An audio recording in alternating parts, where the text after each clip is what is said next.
e já trazendo aqui hoje o meu amigo, irmão, Rony Hegert. Muito prazer, Paulo. Rony, seja muito bem-vindo aqui e hoje ele vai partilhar para a gente, né, todo esse sistema das runas. Ele é um runemal, falei certo, né? Falou Isso, certinho. opa, olha aí, até eu tô aprendendo hoje aqui.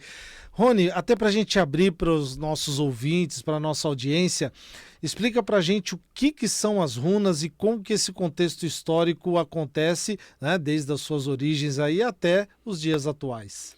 Meu bem amado irmão Paulo Bene, queridos ouvintes aqui da rádio, é uma grata satisfação, repito, estar aqui contigo e com todos vocês. Respondendo diretamente à sua pergunta, é um sistema que tem uma fonte não apenas dentro da literatura, mas também na própria arqueologia, de alfabeto que abre, expande a consciência, tanto para o seu sentido oracular quanto magístico. O radical da palavra runas vem de rum, que significa algo sussurrado em segredo, falado baixinho. Então, reza a lenda que Odin, o pai de todos os deuses, ficou dependurado na árvore da vida por 9 dias e 9 noites e sacrificou o seu olho na fonte de Urd, que lhe revelou o segredo do universo através das 24 letras do alfabeto Futhark antigo. E com essas letras, Odin pôde consultar toda a existência, passado, presente e futuro. Então, todas essas 24 letras, elas estão dentro de algum contexto de um povo atual ou de um surgimento dentro de algum continente? Por exemplo, a gente pode referenciar assim? Podemos falar que dentro da região onde hoje é a Escandinávia, a Islândia, a Groenlândia, parte dos Balcãs, e mais nos povos Samis, Inuites, região da Holanda e da Germânia. Esse alfabeto rúnico, antigo, composto por 24 letras, ele sofreu alguma alteração em decorrência da fonética e da transliteração de uma região para outra.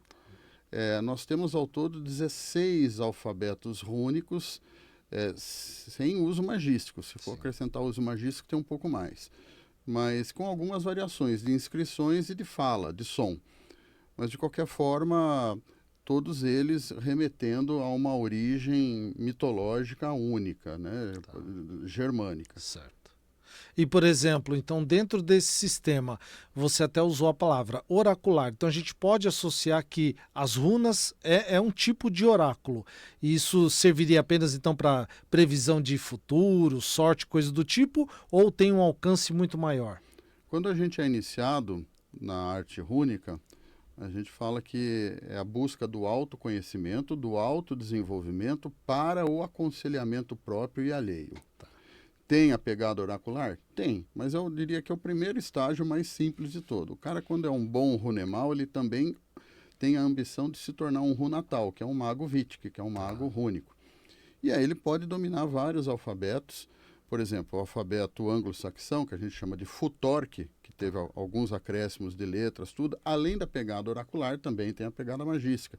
Você tem o alfabeto da Notúmbria, que às vezes é chamado de alfabeto falso, rúnico. Ele também tem uma pegada oracular específica só para mulheres, porque tem uma interconexão com o céltico também, mas tem a pegada magística da mesma forma. E, de qualquer maneira, é muito rico, né?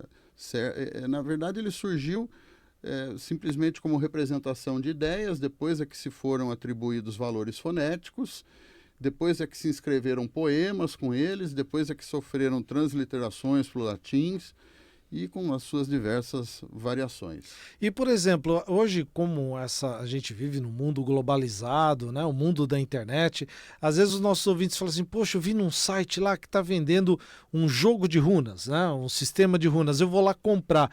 Como é que eu sei que aquilo realmente é runas? Como é que eu sei se realmente aquilo tem uma validade? Existe algo do tipo, por exemplo?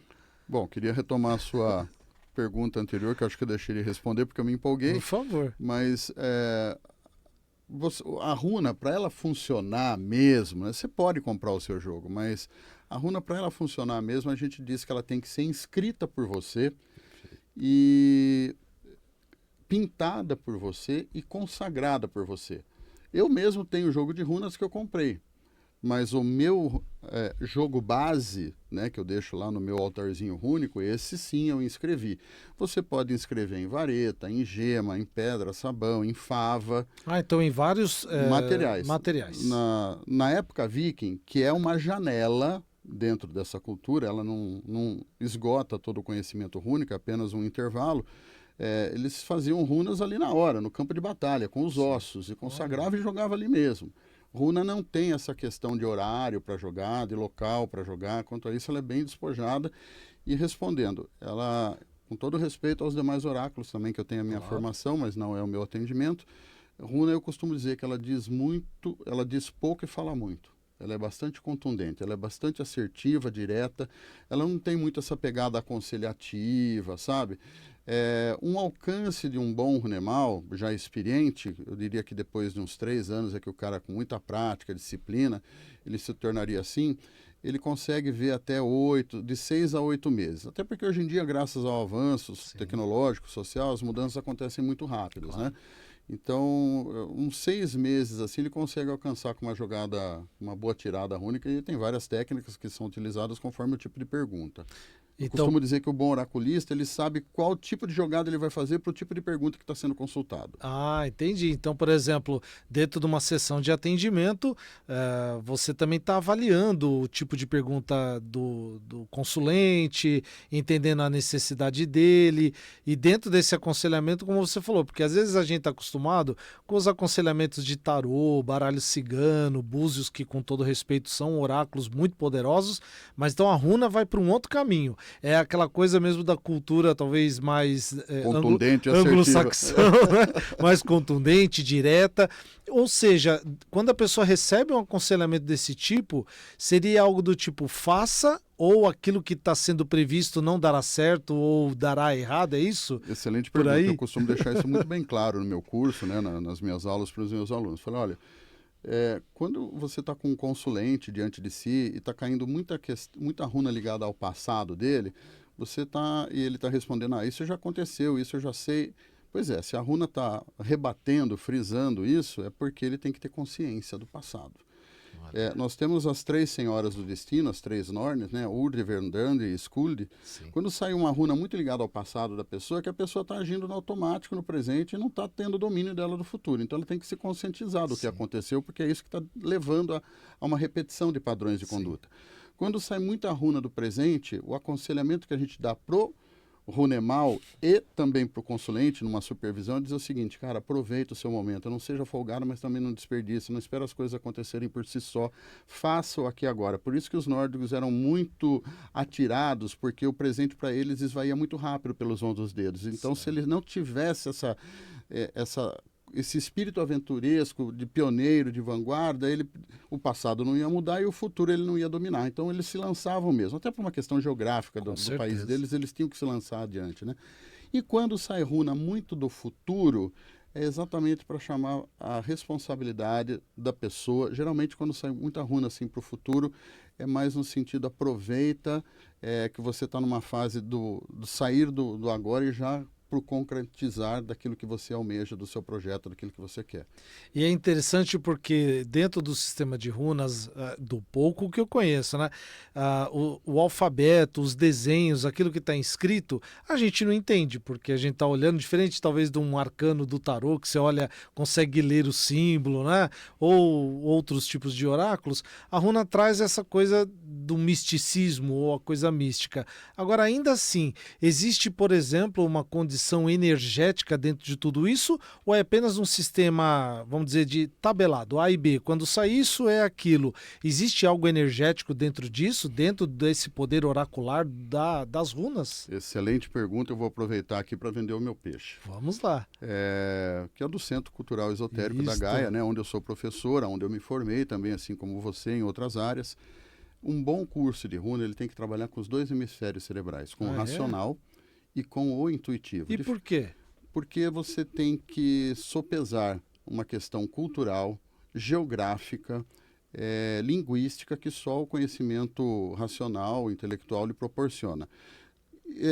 E não apenas o lado intuitivo, porque você pode ser mal direcionado, mal conduzido e falhar.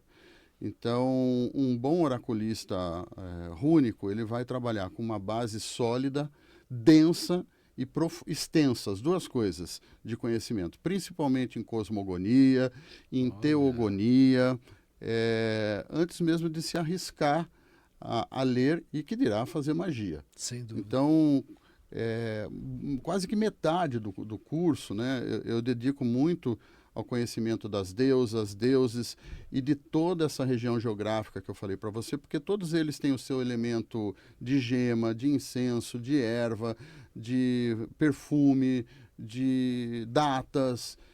E, lamentavelmente, alguns cursos que são imersivos de final de semana, você aprende só métodos de tiragem, né, uma coisa muito superficial, mas que serve de repente para recapitular ou para se atualizar, mas não se aprofunda. E tem que ter uma responsabilidade para ser Runemal, porque você está mexendo com questões do fio da vida da pessoa, do tal do IRD, e depois do Orlog, né, que é a energia vibracional do nosso planeta aqui de Midgard, por exemplo. Então você tem que ter uma visão e uma bagagem cultural. Por isso que às vezes muita gente desiste, porque é cansativo. Mas depois, quando cumpre essa sensação, esse currículo, é uma sensação de alívio e ao mesmo tempo de segurança, porque você vai ter solidez para ser um bom atendente e principalmente um bom mago. Eu quis que o Rony trouxesse esse tipo de esclarecimento para você, porque às vezes acontece isso também com o tarô, com os búzios, com o baralho cigano. A pessoa faz um cursinho lá de final de semana, sai atendendo sem uma base. E a questão das runas tem toda essa base histórica, cultural, né, cosmogônica, que você está explicando, que não é simples de repente, traduzir num final de semana. É necessário ter a vivência, entender como nasceu, como aconteceu.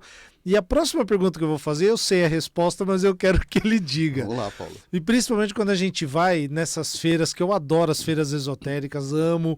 Eu sou aquele rato de feira que vai fuçar na pedra, no incenso, no desenho, não sei o quê. Só que às vezes o que acontece? A gente vê pessoas tatuando certos desenhos de runas na pele. Eu sou a favor da tatu, gosto de tatu e tá tudo bem. Mas eu quero que o Rony diga qual é vamos dizer, o risco que pode ter eu escolher lá um desenho de uma letra, de uma runa. Nossa, adorei essa runa, e eu vou lá e tatuo no meu braço, na perna, na cabeça, onde você quiser. Qual é vamos dizer, qual é a condição de troca energética que pode acontecer nesse sentido? Excetuando as questões do tatuador, do estúdio dele, da egrégora com a qual ele está sintonizado, vamos para o lado estritamente da pergunta em si.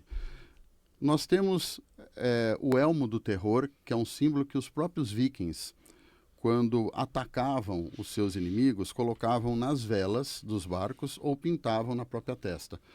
Só que depois que eles ancoravam ou derrotavam os inimigos, eles faziam questão de apagar.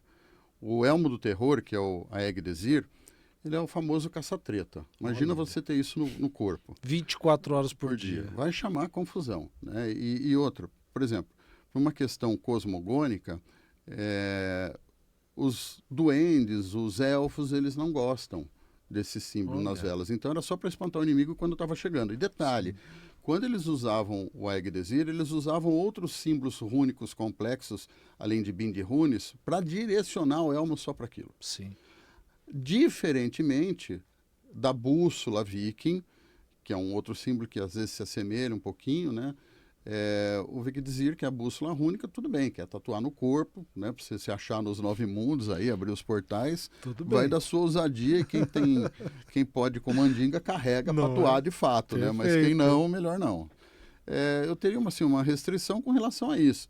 Tomar cuidado quando vai fazer Bindrune, não apenas na pele, mas num papel que seja, para não resultar numa terceira Bindrune, que é a runa Nautis, que é a runa da necessidade, que é cair em desgraça também, né? Ou seja, não basta fazer o desenho, eu estou ali manifestando já a intenção nesse sentido. Eu deixo isso muito bem claro nas aulas, que de boas intenções, né, a terra de Hel está lotada, né? Então não dá para apagar a magia.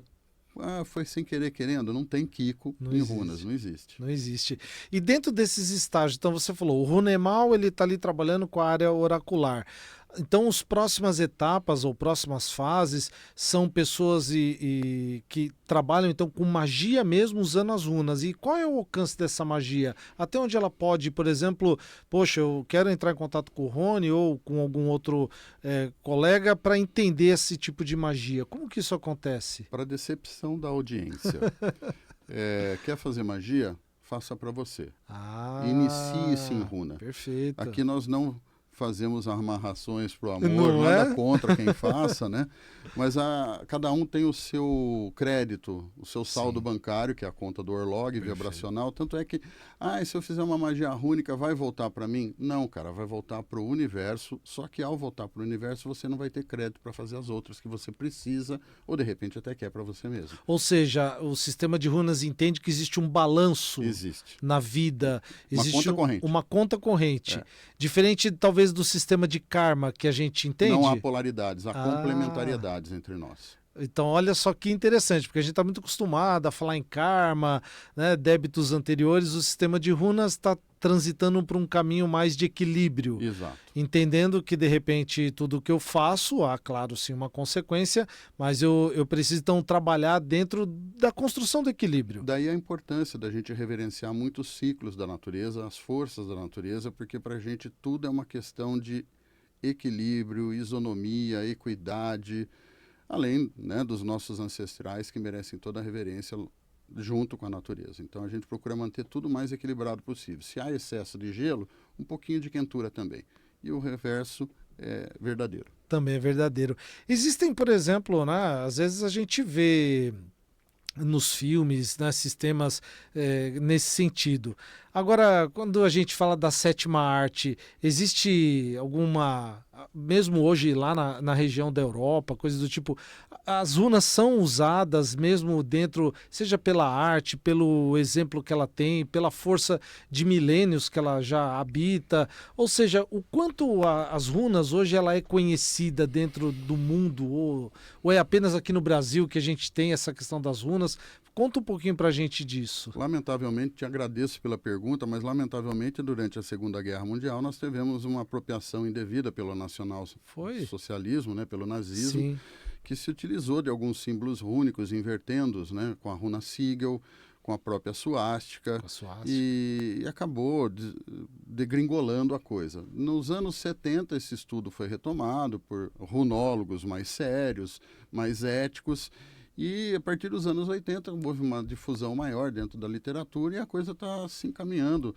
Há uma retomada, principalmente na Península Escandinava, da própria Asatru, que é a religião, né, que os vikings processavam. Então, digamos assim que o movimento está ressurgindo com mais força, mas eu costumo dizer, às vezes até numa feirinha que a gente vai hoje em dia, às vezes tem gente que está ali com futorque da Notúmbria, com futorque anglo-saxão, que tem algumas runas que foram se apropriadas, né, pela extrema-direita lá na Segunda Guerra, e o pessoal olha torto para você. Fazendo mau uso. Não sabe da história por trás. Às vezes por desconhecimento mesmo, mas, de novo, como você explicou, como tem uma força existente ali, está chamando um tipo de força não apropriada, talvez para o momento, para a pessoa. Olha quanta sabedoria hoje a gente aqui no programa está tendo a oportunidade com o meu irmão e amigo Rony. Rony, você comentou, você dá aulas de runas no Centro Cultural Esotérico, que fica aqui em São Paulo, mas o curso é online ao vivo, é isso? EAD. Ou seja, pode qualquer pessoa do lugar do mundo se inscrever. Eu tenho alunos da Holanda, de Portugal, da Argentina, que participam aí dos nossos cursos. Geralmente são 2 vezes ao ano. O curso dura mais ou menos 4 meses. 4 meses. Então deve estar finalizando agora em junho uma turma e já abre em agosto para novas turmas. Tem noções históricas, oraculares, magísticas. Vai aprender a fazer seu bastão rúnico. Olha que legal. O seu tine, que é uma vareta com vida própria para trabalhar para você. Vai consagrar o seu oráculo, vai aprender números rúnicos, fórmulas rúnicas, muita yoga rúnica, que é outra coisa que a gente tem também. Que bacana. Então, eu vou deixar o contato na descrição. Então, entre em contato no Centro Cultural Esotérico, procure o curso de runas do Rony, que é da Gaia, que é fabuloso. Outra coisa também, no sábado agora, dia 20, nós teremos a Oracular, que é o quarto encontro de artes, né, esotéricas lá no Centro Cultural Esotérico, e o evento também será online, com diversas palestras, amigos poderosos lá com vários oráculos, e teremos o Rony também lá com uma belíssima palestra. Qual que é o tema da sua palestra? Será às 11h30 na sala 2, né? Mitologia, alfabetos e magia rúnicas. Então, olha aí. Então, você quer entender, adentrar nesse campo das runas, conhecer o Rony novamente, que está conhecendo aqui, e vai revê-lo também lá no dia 20. Então, e as inscrições são pelo site gratuitas, é isso, né? Exatamente, pelo Simpla. Pelo Simpla, é só entrar lá, pega o seu convite, não deixa para a última hora, não. Então, a gente já está aqui na quinta-feira, você tem até sexta aí para poder entrar no Simpla, pegar seu ingresso gratuitamente e ter essa possibilidade de trazer esse seu conhecimento. E eu resolvi trazer o Rony aqui, não só pela amizade que eu tenho com ele, mas pelo conhecimento que ele tem, que para mim, cada vez que eu ouço, eu embarco também nesse mundo nórdico que é tão encantador, tão fabuloso. E, Rony, por exemplo, ainda falando nesse sistema de runas, são um total de quantas letras nesse alfabeto? 24, você falou? No alfabeto Futhark antigo, que é o clássico, o tradicional, são 24, mas o Ralph Bloom, ele acrescentou a 25ª runa, chamada runa de Odin, ou runa branca, ou runa não escrita, que é apenas para uso oracular. Olha! Para fins magísticos são as 24, se você trabalhar com o Futhark antigo. Certo. Mas existem outros alfabetos Futharks, uns com 16, que é o islandês, o Futhark anglo-saxão com 29, o Futhark da Notúmbria com 33, e por aí vai. E, por exemplo, dentro das consultas, quando alguém faz a consulta contigo no sentido oracular, a partir de quando eu posso repetir uma consulta? Qual é o alcance, então, desse aconselhamento, dessa dica, dessa previsão que a runa me apresentou? Paulo, importante você deixar isso claro, eu jogo no máximo para a mesma pessoa 2 vezes por ano. 2 vezes por ano, entenda. Então, por que isso acontece? Para não banalizar o sagrado, porque ele só é sagrado enquanto nós o protegemos. Perfeito. E segundo, para não gerar dependências. E a pessoa também tem que ser um pouco responsável pelo seu próprio livre-arbítrio. Vejam a grande diferença, porque, de novo, né, a gente está acostumado às vezes com o tarô, baralho cigano, búzios e outros oráculos. Às vezes a gente recebe consulentes na semana, no mês, né? Olha, mas aconteceu aquilo, você faz diferentemente. Aquele aconselhamento direto que você dá... Até 6 meses. Você já deixa isso claro para a pessoa. Já. Entendendo que esse livre-arbítrio e o conselho que ela está levando das runas é o suficiente para ela atingir o objetivo, o resultado, aquilo que ela deseja. Eu diria até mais do que o livre-arbítrio, a consciência. Consciência. Consciência. E a runa, até por ela ser assertiva, contundente, direta, é consciência mesmo. Então, a gente faz um pacto, inclusive, quando consagramos, de não dourarmos a pílula naquilo que temos que falar. Olha. Então, algumas runas são extremamente pancadas e às vezes até desconfortável. Não que a gente não vai ter um mínimo de empatia e amorosidade, claro, mas a gente não vai dourar a pílula na hora de falar o que deve ser dito. Por isso que é importante você estudar runas, se aconselhar com runemal, com runólogos de respeito, de base, porque a gente está trabalhando dentro de um sistema cultural, né, de respeito com povos antigos, com forças poderosas e que, querendo ou não, nós latinos não estamos acostumados, né? Então por isso a minha grande honra de estar aqui recebendo o Rony nesta manhã de quinta-feira. Rony, mais uma vez, prazer todo meu. Deixa seu telefone, quem quiser entrar em contato, código 11... 97696-7487. Repita, 11... 97696-7487. Entre em contato com o Rony, depois eu vou deixar também aqui nos comentários o contato dele, deixa um testemunho aí de como foi tão poderosa a consulta e agradecer você, mais uma vez, a companhia nessa quinta-feira, junto com o meu irmão Rony aqui. E rei é o Thor, porque hoje é dia de Thor, quinta-feira. Quinta-feira é dia de Thor, então olha que dia poderoso e já vamos deixar aqui honrado uma segunda vinda dele aqui para de novo tirar todas as dúvidas. Perfeito. Mais uma vez agradecer você pela companhia nesta manhã de quinta-feira. Um beijo no seu coração e até mais.